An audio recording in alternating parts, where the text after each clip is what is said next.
Halo Sobat Donghua, pasti pada penasaran kan dengan kelanjutan PTTH Ranah Dewa? Oke lah, tanpa berlama-lama lagi, yuk langsung masuk ke alur ceritanya.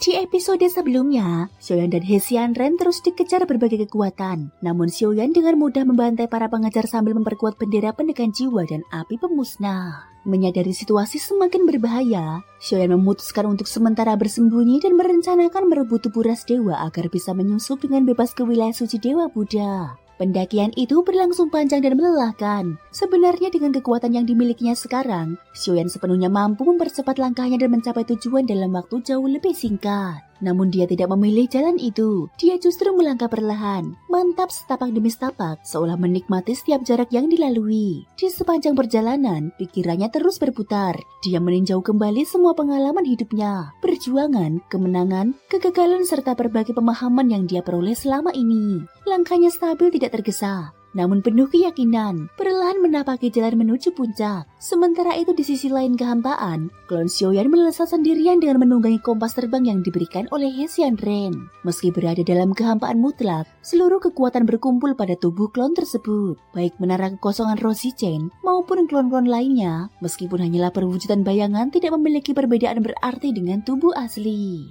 Tubuh asli Xiaoyan tetap melanjutkan perjalanan, sementara aura para pengejar sepenuhnya dialihkan menuju klon itu. Perlahan namun pasti, tekanan di sekeliling klon semakin meningkat. Semakin mendekat ke wilayah tujuan, semakin banyak anggota ras dewa muncul untuk menghadang. Xiaoyan segera menyadari pola yang berbahaya. Setiap kali dia mengaktifkan jiwa gerak Void, pencegatan hampir selalu muncul. Jelas para musuh mampu mendeteksi fluktuasi ruang, memungkinkan mereka memprediksi pergerakannya lebih awal. Wilayah suci Dewa Buddha bahkan telah mengerahkan banyak ahli kuat. Tekad mereka hanya satu, membunuh Xiaoyan sepenuhnya. Karena terlalu banyak anggota ras dewa yang telah gugur di tangannya, kebencian mereka telah mencapai puncaknya. Tak lama kemudian, puluhan aura berubah menjadi pelangi panjang yang membelah kehampaan. Dari berbagai arah, jumlah mereka terus bertambah. Hingga akhirnya ketika bayangan musuh telah melampaui 100, kompas terbang tiba-tiba berhenti. Xiaoyan berdiri tegak di atas kompas. Tubuhnya lurus seperti tombak yang menancap di kehampaan. Auranya dingin dan menekan. "Aku beri kalian 3 nafas waktu," ucapnya tenang, namun suaranya bergema seperti guntur yang menggetarkan ruang hampa. "Pergi atau mati. Semua orang, serang bersama." Dia sudah di ujung kekuatannya. Teriakan keras datang dari kejauhan. Mata Xiaoyan langsung menyipit. Tatapannya berubah dingin, memancarkan niat membunuh yang menusuk jiwa. 3, 2, 1. Saat hitungan terakhir hampir selesai, pedang bintang penebas jiwa melesat keluar. Cahaya pedang itu tak terlihat, namun kekuatan jiwa yang menyertainya begitu luas dan menakutkan. Dalam sekejap, energi jiwa yang luar biasa terkondensasi menjadi pedang bintang yang nyaris tak dapat dideteksi oleh indera biasa. Dengungan halus menggema, sunyi namun mematikan, seolah ledakan terjadi langsung pada dimensi jiwa. Pelangi-pelangi panjang yang menyerbu dengan ganas tiba-tiba terhenti di udara. Tubuh mereka membeku sesaat, sebelum kepala mereka seolah terpenggal oleh panah tak kasat mata. Mata mereka menyusut dalam ketakutan lalu melebar dalam kehampaan. Itu adalah pembantaian tanpa suara. Jeritan jiwa terdengar sebentar, mencapai puncaknya lalu terputus secara brutal. Bendera penekan jiwa berkibar di kehampaan, menyedot semua jiwa mereka dan mengubahnya menjadi sumber kekuatan baru. Lebih dari 100 sosok lenyap. Tubuh mereka berubah menjadi makanan bagi makhluk kehampaan yang berkeliaran di ruang hampa. Tak lama setelah itu, sebuah bayangan anggun muncul di hadapan Xiaoyan. Makhluk kehampaan yang tengah melahap sisa-sisa tubuh segera menghilang, seolah takut akan kehadirannya. Metode yang kejam, tidak ada luka sedikit pun, namun membunuh dengan begitu bersih dan rapi. Benar-benar cara yang paling disukai para alkemis. Suara wanita itu terdengar dingin, namun mengandung kekaguman tersembunyi. "Jika aku berhasil menyelesaikan perintah guru kali ini, aku pasti akan mendapatkan lebih banyak benih artefak." Wanita itu duduk bersila di atas teratai kaca hijau yang bersinar lembut. Sosoknya berubah menjadi cahaya pelangi, mengejar Xiaoyan tanpa henti. Namun sekuat apapun dia berusaha, jarak di antara mereka selalu tersisa sedikit. Setiap kali dia hampir menyusul, Xiaoyan selalu berhasil menjauh selangkah. "Mengapa aku tidak bisa mengejarnya? Tahan dia, jangan biarkan dia memasuki nebula wilayah suci Dewa Buddha." Pada saat ini wanita itu tiba-tiba menghancurkan gunting giok pohon beri di tangannya. Dalam sekejap sinyal perintah menyebar ke segala arah. memanggil para ahli ras dewa untuk mengepung Xiaoyan. Namun kali ini, Xiaoyan justru berhenti mundur. Dia bahkan berbalik arah, seolah sengaja menunggu pertemuan langsung. Sejak awal, dia memang memancing wanita ini keluar. Pedang bintang tak kasat mata kembali menebas. Serangan itu meluncur lurus menuju wanita di atas teratai. Namun di antara alisnya, cahaya pelindung jiwa tiba-tiba menyala, menahan tebasan tersebut. Apakah kau sudah puas mengejar?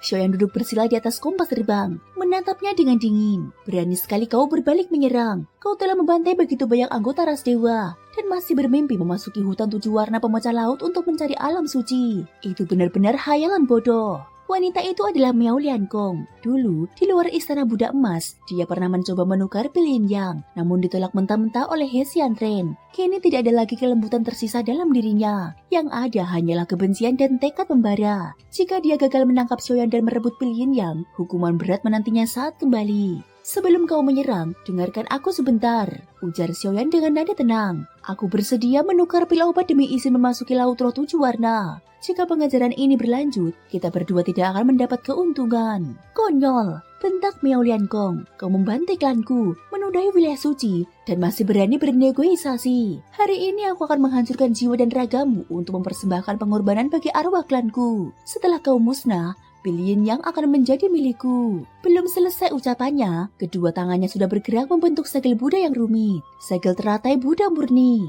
Teratai kaca hijau di bawahnya meledak dengan cahaya terang. Pilar cahaya hijau menjulang ke langit kehampaan, lalu pecah menjadi ribuan sinar. Setiap sinar berubah menjadi kelopak teratai yang dipenuhi aksara suci emas berputar. Kelopak-kelopak itu bukan sekedar indah. Mereka membawa kekuatan pemotong spiritual dan energi penyegel yang luar biasa. Dalam sekejap, kelopak tersebut membentuk sangkar teratai raksasa yang menutup dari segala arah, menyelimuti Xiaoyan dan kompas terbang. Ruang di sekitarnya membeku seperti kaca. Retakan halus terdengar. Nyanyian mantra Buddha bergema samar, membawa kehendak suci untuk memurnikan dan menekan segala kejahatan. Lalu langsung menyerang jiwa Xiaoyan.